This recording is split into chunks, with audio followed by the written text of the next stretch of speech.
एक बार की बात है, एक व्यक्ति अपने पत्नी से बहुत ही प्यार करता है। इतना प्यार करता है कि घर छोड़ के कहीं बाहर नहीं जाना चाहता। तो वो अपने गुरुदेव के पास गया, कहा गुरुदेव ऐसा कोई प्रक्रिया आप बता दीजिए, ऐसा कोई रास्ता आप बताइए ताकि हम अपने घर पे ही रह करके कोई रोजी रोटी का व्यवसाय कर सकें, हम बाहर नहीं जाना चाहते हैं। गुरुदेव ने कहा क्यों? तो उस व्यक्ति ने कहा गुरुदेव हम अपने पत्नी से बहुत ही प्यार करते हैं। गुरुदेव कहते हैं अरे पगले, ये समाज किसी का है थोड़ी, ये तो सिर्फ मतलबी समाज है और सिर्फ ये मकड़े के जाल की तरह से है, कोई किसी का होता नहीं इस समाज में। तो कहा नहीं गुरुदेव, हम उससे बहुत प्यार करते हैं, वो भी हमसे बहुत प्यार करती है। तो गुरुदेव कहे एक बार उसकी ट्राई तो कर लो, उसकी परीक्षा ले लो, उसको तौल कर लो कि वास्तव में तुमसे प्यार करती कि नहीं करती है। गुरुदेव कहते हैं इतना तो तुमको करना चाहिए। तो कहा गुरुदेव तो फिर क्या करें, हम कैसे जाने कि वो हमसे प्रेम करती कि नहीं करती? मैं तो यही जानता हूँ कि वो हमसे प्रेम करती है। गुरुदेव कहते हैं एक काम करो, तुमको सांस रोकने की विद्या मैंने दी है, सांस रोकना तुम जानते हो। कहा हाँ गुरुदेव। तो कहे गुरुदेव कि तुम सांस एक दिन रोको और ऐसा सांस रोको कि ये लोग जाने कि तुम मर चुके हो, और उसी में तुम देख लेना कि कौन तुम्हारा कौन पराया है। तो गुरुदेव व्यक्ति ने कहा गुरुदेव आप तो बहुत बढ़िया तरीका बताए, ठीक है आज ही मैं जा कर के इसका तौल करता हूँ कौन मुझे ज़्यादा मानता है। तो वो व्यक्ति अपने घर गया, अपने पत्नी से कहा कि देखो जी मुझे भूख लग रही है, आप कुछ जल्दी जल्दी बना दो और कुछ जल्दी बनाओ, मुझे भूख तेज से लगी हुई है। तो उसकी पत्नी कुछ पकवान बनाने में लग गई। ये जो है व्यक्ति, उसमें खपड़े का मकान हुआ करता था। खपड़े के मकान में जो ऊपर की तरफ लकड़ी का जो बना होता है उसी को पकड़ के लटक गया और पत्नी लटका हुआ सांस रोक लिया। पत्नी खाना बना करके लेके आई, देखी तो ये लटके हुए हैं। तो कही ए जी सुनिए सुनिए, ये जो है मैं खाना बना ली हूँ, खा लीजिए। वो व्यक्ति तो सांस रोक करके लटका हुआ था। तब तक की पत्नी कहती है कि जब तक ये लटके हुए हैं अभी हल्ला मैं नहीं करती हूँ कि इनको क्या हुआ है, तब तक मैं कुछ खा लूँ, नहीं तो शोर शराबा हो जाएगा, अड़ोस पड़ोस के लोग जुट जाएंगे, मैं खाना नहीं खा पाऊँगी। उसी रूम में वो जल्दी जल्दी खाना खाती है, खाना खा के हाथ मुंह धो लेती है, उसके बाद फिर रोने लगती है। कहती है कि देखो देखो, दौड़ो दौड़ो, मेरे पति को क्या हो गया, इन्होंने ऐसे कर लिए वैसे कर लिए। तो मोहल्ले के लोग पूरा जुट जाते हैं और भी लोग जुट जाते हैं, घर के सदस्य सारे जुटते हैं, उनको उस पे सुतारते हैं, उस लकड़ी का जो उस पे था वहाँ सुतार के दरवाजे से बाहर कहते सांस रुक गया है, अभी तो चले गए इस दुनिया को छोड़ करके, अब क्या करें। तो सारे लोग माथा पीट पीट करके रोने लगते हैं। तब तक कोई व्यक्ति ऐसा कहता है कि जो बागीचे में गुरु जी रहते हैं, महात्मा जी, उनको लाओ, हो सकता कुछ झाड़ फूँक करें, ये फिर से जीवित हो जाएं। किसी ने कोई गया, महात्मा जी को बुला करके लाया। महात्मा जी आए, कुछ उनके सर पे हाथ फेरे और बताए कि हाँ ये जीवित हो सकता है, पर एक कार्य करना होगा। तो घर के लोग कहे कि बताइए क्या करना होगा गुरुदेव, हम जल्दी से जल्दी करेंगे। तो महात्मा जी ने कहा कि देखिए, इनके बदले में किसी को जाना होगा, और जो इनसे ज़्यादा प्रेम करता है वो अगर चला जाए तो ये जीवित हो जाएंगे, वो व्यक्ति मर जाएगा। तो सबसे पहले पत्नी को कहा जाता है कि तुम्हारे पति थे, तुम ही उनके लिए मर जाओ। पत्नी कहती ना ना, मैं नहीं मरूंगी। अरे वो मर गए, मैं दूसरी शादी करके दूसरे घर चली जाऊंगी, मेरी उम्र अभी कितनी हुई है।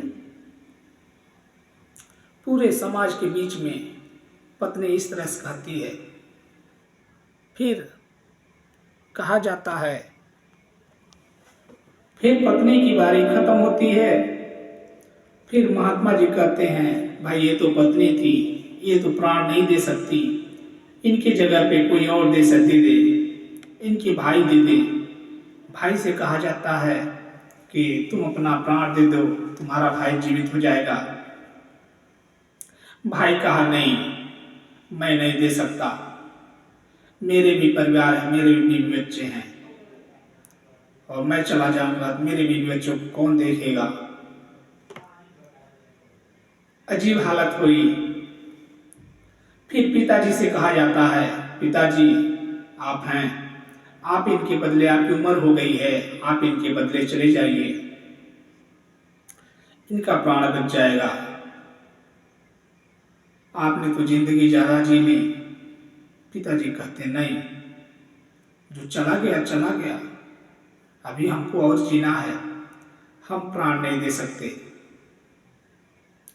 फिर माताजी की बारी आई। माताजी कहती हैं, ठीक है, अगर मेरा बेटा जिंदा हो जाए, जी जाता है, प्राण उसका वापस आ जाता है, तो मैं मर जाती हूँ, पर मेरा बेटा जीवित हो जाए।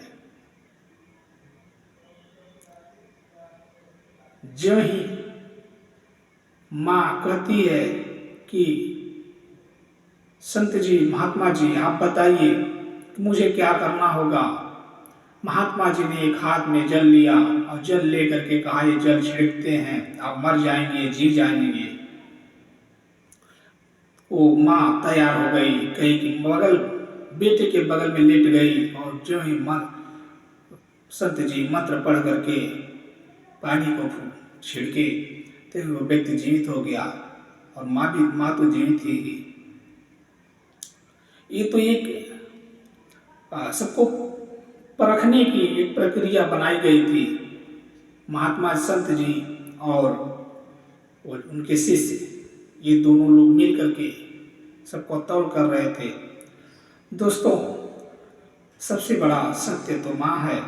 माँ आपके लिए प्राण दे सकती है, लेकिन जिस पराई स्त्री, पराये के घर से जिस स्त्री को आप लाते हो, इतना प्रेम करते हो, वो स्त्री कभी तुम्हारे लिए कुछ नहीं कर सकती।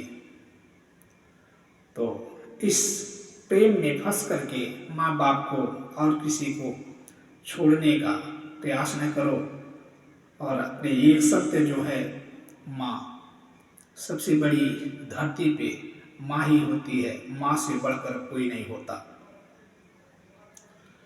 क्योंकि जीता जागता साबुत माँ ही है। क्योंकि माँ के नाभि से ही तुमको काट करके अलग किया गया है। माँ की नाभि, तुम्हारी नाभि एक ही थी। जब तुम धरती आते हो, जन्म लेते हो इस संसार में, तो माँ के नाभि से तुम्हारी नाभि काट के अलग किया जाता है। सबसे बड़ा सत्य यही है। तो संत जी कहे, देखो ये तुम्हारी परीक्षा हो गई। तुम कह रहे थे कि मैं अपनी पत्नी से बहुत प्रेम करता हूँ, मेरी पत्नी मुझसे बहुत प्रेम करती है। देख लो, जो पत्नी तुम्हारे लिए मर नहीं सकती, कुछ और नहीं कर सकती है, क्या करेंगे? वह व्यक्ति उसी क्षण से गुरु के सानिध्य में चला गया और कहा, गुरुदेव, ये तो एक माया का जाल है, जो हर व्यक्ति उस माया के जाल में फंस करके अपने भगवान को, अपने देव को भूलता चला जा रहा है, पहचानता नहीं है कि मैं इस मानव का जो शरीर पाया हूँ, इसको कैसे भगवान के कार्य में, भगवान के पूरे कार्य में करना चाहिए, लगाना चाहिए।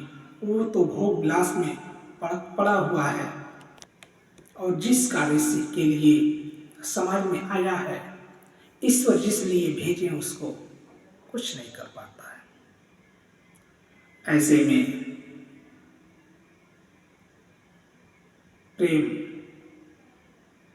जो लोग करते हैं सब झूठा है।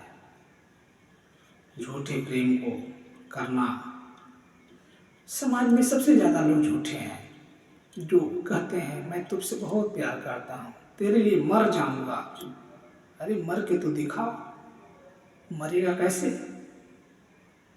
अरे एक गई दूसरी आई, एक गया दूसरा आया, ये समाज ऐसा है, कैसे मरेगा कोई?